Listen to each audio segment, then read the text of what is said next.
Hello guys, welcome back to Guitar Tips. In this video I'm gonna talk about how to fix error code 71 in Rocket League. So I'm not going to waste much time. So when you're having the error code 71, what you have to do is you just have to follow the instructions. So first thing what you have to do is you just have to close the game. Once after that you just have to go here in the start menu and you have to search for services. Right now you have to select this. Then you just have to come down. You just have to scroll here. Then you just have to select UPnP device host. You have to select this. Then you just have to go for properties.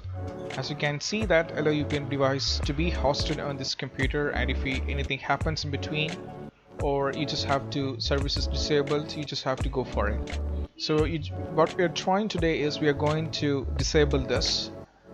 Then you just have to go for a restart. So I'm just going to properties. Then as you can see that this is manual. Here I'm going to make it disabled. Now from here I have to go for apply and I have to go for OK. Right? So you just have to go for apply. Then you just have to go for OK. Right? Then what you have to do is you just have to, once after that, giving apply, making it disabled, giving apply and OK, you just have to come here once again. Then you just have to change this and just have to come here and you just have to go for restart. Once after that, try to open the game once again and the error code 71 in Rocket League will be completely fixed. So that's all about it. Don't forget to subscribe and click on the bell icon for more notifications, and if you have any doubts, don't forget to ask in the comment section, but we will get back to you. This is Shahin signing off from Guitar Tips. See you soon. Keep practice social distance. Be safe and stay safe.